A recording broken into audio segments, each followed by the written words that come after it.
ஆட்சியாளர் IAS academy சார்பாக அனைவருக்கும் வணக்கம். நம்ம இன்றைக்கி 8th ஸ்டாண்டர்டோட சிவிக்ஸ்லேருந்து ஒரு 80 கொஷின்ஸ் அண்ட் ஆன்சர் பார்க்க இருக்கோம். ஃபர்ஸ்ட் லெசன், மாநில அரசு எவ்வாறு செயல்படுகிறது. கூற்று 1, ஒருவரை மாநில ஆளுநராக தேர்ந்தெடுக்கும் போது குடியரசுத் தலைவர் மாநில அரசினை கலந்தாலோசிக்காமலும் தேர்வு செய்யலாம் அப்படிங்கிறது சரியான கூற்றான்னு பார்க்கணும். ஸோ இது தவறான கூற்று. கலந்து ஆலோசிக்கணும், மாநில அரசுக்கிட்ட கலந்து ஆலோசித்து தான் ஆளுநரை தேர்வு செய்யணும். கூற்று 2 பார்ப்போம். ஒரு ஆளுநரை அவரது சொந்த மாநிலத்தில் நியமிக்கலாம் அப்படிங்கிறதும் தவறான கூற்று. அவங்கள அதே மாநிலத்தில் நியமிக்கக்கூடாது. கூற்று 3, மத்திய அமைச்சரவையின் ஆலோசனையின் பெயரிலேயே குடியரசுத் தலைவர் ஒரு மாநில ஆளுநரை நியமிக்கிறார் அப்படிங்கிறது சரியான கூற்று. ஸோ 1, 2 தவறாக இருக்குது. அப்போ ஆப்ஷன் டி, கூற்று 3 சரி, ஆனால் கூற்று 1, 2 ஆகியன தவறு. அடுத்த கொஷின், ஃபஸ்ட்டு, ஆளுநர் ஒரு மாநில நிர்வாகத்தின் தலைவர் ஆவார் அப்படிங்கிறது சரிதான். ஆளுநர் ஒரு மாநிலத்தின் பேரளவு நிர்வாகி ஆவாருங்கிறதும் சரியானது தான். அதே மாதிரி இந்திய அரசியலமைப்பு சட்டத்தின் சட்டப்பிரிவு 356 படி ஒரு மாநில ஆளுநரால் அம்மாநிலத்தில் குடியரசுத் தலைவர் ஆட்சியை அமல்படுத்த முடியும் அப்படிங்கிறதும் சரி. ஸோ எல்லாமே சரி, அனைத்தும் சரிதான் ஆன்சர். தேசிய அளவில் பெண்களுக்கான சொத்துரிமை சட்டம் நிறைவேற்றப்பட்ட ஆண்டு எதுன்னு பார்க்கும்போது 2005 தான் தேசிய அளவில் பெண்களுக்கு சொத்துரிமை நிறைவேற்றப்பட்டது.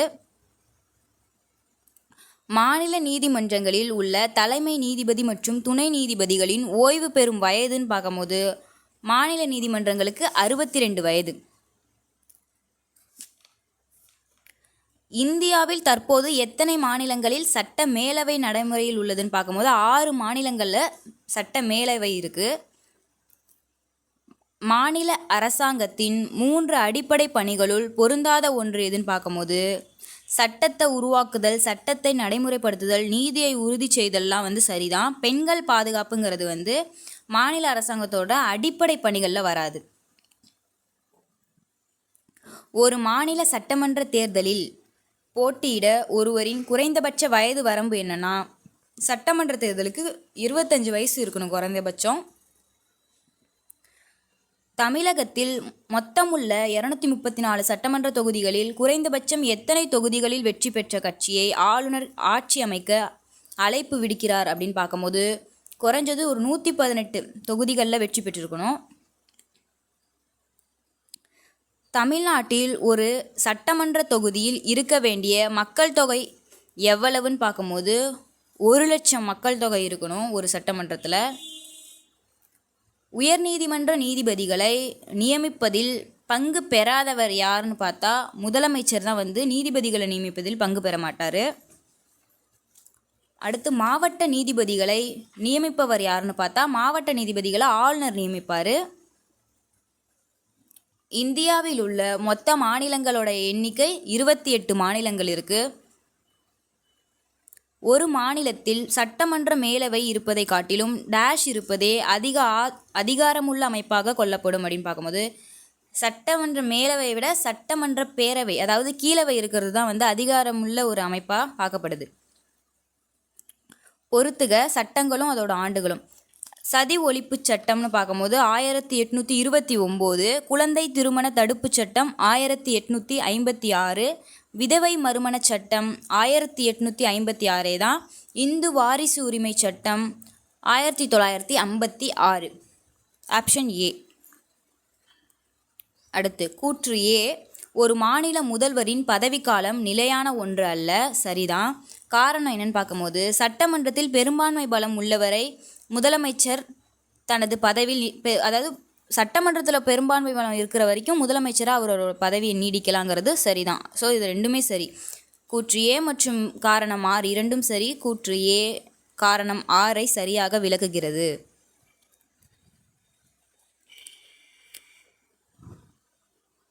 கீழ்கண்டவற்றுள் எந்த ஒரு மாநிலத்தில் ஈரவை சட்டமன்ற மேலவை இல்லை, அதாவது எந்த மாநிலத்தில் ஈரவையில் சட்டமன்ற மேலவை இல்லைன்னு பார்க்கும்போது பீகார், ஆந்திர பிரதேசம், உத்தரப்பிரதேசம் இந்த 3 மாநிலங்களையுமே 2 அவைகளும் இருக்குது. அதாவது கீழவை மேலவை ரெண்டுமே இருக்குது. தமிழ்நாட்டில் மட்டும் மேலவை இருக்காது, கீழவை மட்டும்தான் இருக்குது. ஸோ தமிழ்நாடு தான் ஆன்சர். ஒரு மாநிலத்தின் பதவிக்காலம் முடிவடைவதற்கு முன்பாகவே அம்மாநில அரசை கலைத்துவிட்டு புதிதாக தேர்தல் நடத்த அழைப்பு விடுக்கும் அதிகாரம் கொண்டவர் யாருன்னு பார்த்தா ஆளுநருக்கு தான் அந்த அதிகாரம் இருக்குது. மாநில சட்டமன்ற கூட்டத்தை கூட்டவும் ஒத்திவைக்கவும் கலைக்கவும் அதிகாரம் பெற்றவரும் ஆளுநர் தான். ஒரு மாநிலத்தின் ஆளுநர் யாரால் நியமிக்கப்படுவார்னு பார்த்தா குடியரசுத் தலைவரால் தான் நியமிக்கப்படுவார். அடுத்து ஒரு மாநிலத்தின் சட்டமன்ற மேலவைக்கு தேவைப்படும் குறைந்த உறுப்பினர்கள் எத்தனை பேர் என இந்திய அரசியலமைப்பு சட்டம் குறிப்பிடுகிறது அப்படின்னு பார்க்கும்போது குறைந்தபட்ச உறுப்பினர்கள் வந்து சட்ட மேலவைக்குன்னு பார்க்கும்போது 40 உறுப்பினர்கள். செகண்ட் லெசன் குடிமக்களும் குடியுரிமையும். சிட்டிசன் எனும் சொல்லின் வேர் சொல்லான சிவிஸ் எந்த மொழி வார்த்தை அப்படின்னு சொல்கிறாங்க. ஸோ இது வந்து லத்தீன் மொழி வார்த்தை சிவிஸ் அப்படிங்கிறது. 1955ஆம் ஆண்டின் இந்திய குடியுரிமை சட்டத்தின் மூலமாக ஒருவருக்கு எத்தனை வழிகளில் இந்தியா குடியுரிமையை வந்து கிடைக்க செய்யுது அப்படின்னு பார்க்குறப்ப 5 வழியில் வந்து நம்ம குடியுரிமை வாங்க முடியும். இந்தியாவின் முதல் குடிமகன் யாருன்னா குடியரசுத் தலைவர் தான் இந்தியாவுடைய முதல் குடிமகன். இந்திய அரசியலமைப்பு சட்டத்தின் எந்த பகுதி மற்றும் பிரிவுகள் குடியுரிமையை பற்றி குறிப்பிடுகின்றனன்னு பார்க்கும்போது பகுதி 2ல் பிரிவு 5லிருந்து 11 வந்து குடியுரிமையை பற்றி குறிப்பிடுது. பிஐஓ முறை ஓசிஐ முறையுடன் இணைக்கப்பட்ட நாள் எதுன்னு பார்த்தா 9 ஜனவரி 2015. ஒரு இந்திய குடிமகனின் குடியுரிமை கீழ்கண்ட எதனால் முடிவுக்கு வருகிறதுன்னு பார்க்கும்போது ஒருவர் வேறு நாட்டு குடியுரிமையை பெறும்போது. கரெக்டு தான். பதிவு செய்வது மூலம் கிடையாது. அடுத்து 3 தவறான மோசடி வழிகளில் ஒருவர் குடியுரிமை பெற்றார் என்று அரசு கருதும் போது அதுவும் சரி. 4 வந்து போரின் போது எதிரி நாட்டுடன் இந்திய குடிமகன் வணிகம் செய்யும்போது அது வந்து சரியில்லை. So 1, 3 correct. வேறு நாட்டோட குடியுரிமையை வாங்கிட்டா நம்ம குடியுரிமை போயிடும். அதே மாதிரி ஏதாவது தவறான மோசடியில் ஈடுபட்டுட்டோன்னா அரசு கருதுறப்பையும் குடியுரிமை போயிடும். ஸோ 1, 3 தான் சரி. பிரவாசி பாரதிய திவாஸ் தினம் அனுசரிக்கப்படுற நாள் எதுன்னு பார்க்கும்போது 9 ஜனவரி. இந்திய அரசியலமைப்பு சட்டத்தின் டேஷாவது சட்ட திருத்தத்தின்படி இந்திய குடிமக்களுக்கான அடிப்படை கடமைகள் வரையறுக்கப்படுகின்றன பார்க்கும்போது 42வது சட்ட திருத்தத்தில் தான் வந்து குடிமக்களுக்கான அடிப்படை கடமைகள் வரையறுக்கப்பட்டிருக்கு. பின்வரும் கூற்றுகளை கவனி. இந்தியா ஒரு ஒற்றை குடியுரிமை கொண்ட நாடு அப்படின்னு சொல்லியிருக்காங்க. ஸோ அது சரிதான். அதே மாதிரி அடிப்படை உரிமைகளை இந்திய குடிமகன் அனுபவிக்க நமது அரசியலமைப்பு சட்டம் உத்தரவாதம் அளிக்கிறது அப்படிங்கிறதும் சரியான ஒரு கூற்று தான். ஒருவர் தனது நாட்டுரிமையை மாற்ற இயலும், ஆனால் குடியுரிமையை மாற்ற இயலாதுங்கிறது தவறு. நாட்டுரிமையை வந்து மாற்றவே முடியாது, ஆனால் குடியுரிமையை மாற்றிக்கலாம்.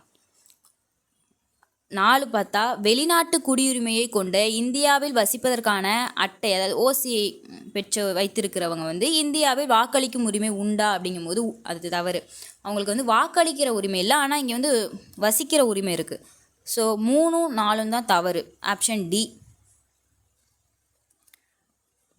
டேஷ் என்பது இன்றைய இளைஞர்களை நவீன சமுதாயத்தை வடிவமைப்பதில் பங்கேற்க செய்யும் ஒரு நல்ல யோசனையாகும்னு பார்க்கும்போது உலகளாவிய குடியுரிமை தான் வந்து ஆன்சர். அடுத்து 3rd லெசன் சமய சார்பின்மையை புரிந்து கொள்ளுதல். இந்திய அரசியலமைப்பு முகப்புரையில் உள்ள உறுதிமொழிகளை வரிசைப்படுத்துகன்னு சொல்லியிருக்காங்க. ஃபஸ்ட்டு வந்து இறையாண்மை வரும், செகண்ட் வந்து சமதர்மம் வரும், 3வது சமய சார்பற்ற, 4 மக்களாட்சி, 5 குடியரசு. ஸோ ஆப்ஷன் பி தான் ஆன்சர். அடுத்து முகலாய பேரரசர் அக்பரின் மதசகிப்புத்தன்மை கொள்கையோடு தொடர்பில்லாத அவருடைய படைப்பு எதுன்னு பார்த்தா ஐனி அக்பரி அப்படிங்கிறது தான். இந்த தீனிலாஹி, சுல்லிக்குல், இபாதக்கான வழிபாட்டு கூடம் இது 3மே வந்து அக்பரோட படைப்பு, அவரால் எழுதப்பட்டது. ஆனால் அந்த ஐனி அக்பரிங்கிறது அவரோடது கிடையாது. இது வந்து இஸ்லாமிய பண்பாடை பற்றி பேசுகிற ஒரு அபுல் பாசிலால் எழுதப்பட்ட நூல். அதாவது அக்பரை பற்றி அபுல் பாசில் எழுதின ஒரு நூல் தான் வந்து ஐனி அக்பரி. ஸோ அதுதான் வந்து ஆன்சர். இந்திய நாடு டேஷ் சமயத்தை பின்பற்றும் நாடாகும்னு பார்த்தா சமய சார்பின்மை கொண்ட நாடு. நம்ம எந்த ஒரு சமயத்தையுமே ஃபாலோ பண்ணுறது கிடையாது. ஸோ சமய சார்பின்மை. தவறான ஒன்றை அடையாளம் காண்க. பிரிவு 15 என்ன சொல்லுதுன்னா, இந்தியாவில் எவர் ஒருவர் மீதும் சமயம், இனம், ஜாதி, பாலினம் அல்லது பிறப்பிடம் ஆகியவற்றின் அடிப்படையில் பாகுபாடு காட்டுவதை தடை செய்கிறது. அது சரிதான். பிரிவு 16 சமய விவகாரங்களை நிர்வகிக்கும் சுதந்திரம்னு சொல்கிறது தவறு. பிரிவு 26 தான் அதை சொல்லுது, சமய விவகாரங்களை நிர்வகிக்கும் சுதந்திரம். ஆனால் பிரிவு 16 என்ன சொல்லுதுன்னா, பொது வேலைவாய்ப்பில் சம வாய்ப்பு கொடுக்கணும் அப்படின்னு சொல்லுது. ஸோ பி தான் ஆன்சர். மற்றபடி பிரிவு 27, 28 இது ரெண்டுமே சரிதான். அப்போ ஆன்சர் பி தான் தவறாக இருக்குது. சமய சார்பின்மைக்கான பம்பாய் மாநிலம் ரத்திலால் பன்சன் வழக்கில் உச்சநீதிமன்றம் தீர்ப்பு வழங்கிய ஆண்டு எதுனா 1954. சமய சார்பின்மை என்ற சொல் டேஷ் என்ற வார்த்தையிலிருந்து பெறப்பட்டதுன்னு பார்த்தா லத்தீன் மொழி வார்த்தையிலிருந்து தான் பெறப்பட்டது. இந்தியா பல்வேறு நம்பிக்கைகளை சமமாக போற்றி மதிக்கப்படும் இடமாக இருப்பதோடு ஒரே தேசிய கண்ணோட்டத்தை கொண்டிருக்கிறது என்று கூறியவர் யாருன்னு பார்த்தா ஜவஹர்லால் நேரு தான் இதை சொன்னவர். இந்திய அரசு டேஷ் அமைப்பினை பெற்றுள்ள நாடு, அதாவது கூட்டாட்சி அமைப்பு பெற்ற நாடு தான் நம்ம இந்தியா. இந்தியாவை தாயகமாக அதாவது பிறப்பிடமாக கொள்ளாத சமயம் எது அப்படின்னு பார்த்தா இஸ்லாம் தான். ஸோ இந்து, சீக்கியம், பௌத்தம் எல்லாமே பிறப்பிடம் இந்தியா தான். இஸ்லாம் இந்தியாவில் பிறந்த ஒரு சமயம் கிடையாது. டேஷ் என்பது அரசையும் மதத்தையும் தனித்தனியாக பிரிக்கும் கோட்பாடு ஆகும் அப்படின்னு பார்த்தா சமய சார்பின்மை தான் அரசையும் மதத்தையும் தனித்தனியாக பிரிக்கிற கோட்பாடு. சமயம் நமக்கு பகைமையை போதிக்கவில்லை, மாறாக நாம் அனைவரும் இந்தியர்கள் மற்றும் இந்தியா நமது வீடு என்ற உயர்ந்த கொள்கையையே போதிக்கிறது என்று கூறியவர் யாருன்னு பார்த்தா கவிஞர் இக்பால். அவர் தான் இதை சொன்னவர். தவறான இணையை காண்க. தீன் இலாஹிங்கிறது ஒரு புத்தகம் கிடையாது, இது அக்பருடைய ஒரு கொள்கை.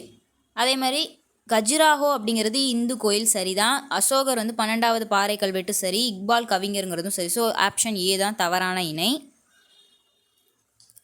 அரசானது எந்த ஒரு மதத்தை சார்ந்த பிரிவினருக்கும் எதிராக குற்றம் சாட்டாது என்று அறிவித்த முதல் நபர் யாருன்னா அசோகர் தான் அவருடைய பாறை கல்வெட்டில் இதை அறிவிச்சிருப்பார். So answer B. இந்திய நாடானது அனைத்து சமயங்களுக்கும் முக்கியத்துவம் அளிப்பதை வெளிக்கொணரும் நடவடிக்கை அப்படின்னு பார்க்கும்போது அனைத்து சமய விழாக்களுக்கும் பொது விடுமுறை அளிக்கிறது தான் இந்தியா எல்லா சமயத்துக்கும் முக்கியத்துவம் அளிக்குது அப்படிங்கிறத காட்டுது. பின்வருவனவற்றுள் எது இந்தியாவை சமய சார்பற்ற அடிப்படை கொள்கைகளை கடைபிடிக்கும் நாடாக விளக்குகிறதுன்னு பார்த்தா அடிப்படை உரிமைகள் தான் இந்தியா சமய சார்பற்ற அடிப்படை கொள்கைகளை கடைபிடிக்கிற நாடு அப்படிங்கிறத விவரிக்குது. இந்திய அரசியலமைப்பின் முகப்புரை திருத்தப்பட்ட ஆண்டுன்னு பார்க்கும்போது 1976ஆம் ஆண்டு. அடுத்து பொறுத்துக. நாத்திகம் அப்படின்னா என்னென்னா கடவுள் நம்பிக்கையற்று இருப்பது. குழந்தைகள்ங்கிறவங்க வருங்கால குடிமக்கள். தீன் இலாஹிங்கிறது ஒரு தெய்வீக நம்பிக்கை. அரசியலமைப்பு 1950. ஹோல்யோக் அப்படிங்கிற ஒரு செக்குலரிசம் அப்படிங்கிற சொல்ல உருவாக்கியவர் ராஜாராம் மோகன் ராய் சமூக சீர்திருத்தவாதி. ஸோ ஆப்ஷன் பி தான் இதுக்கு ஆன்சர்.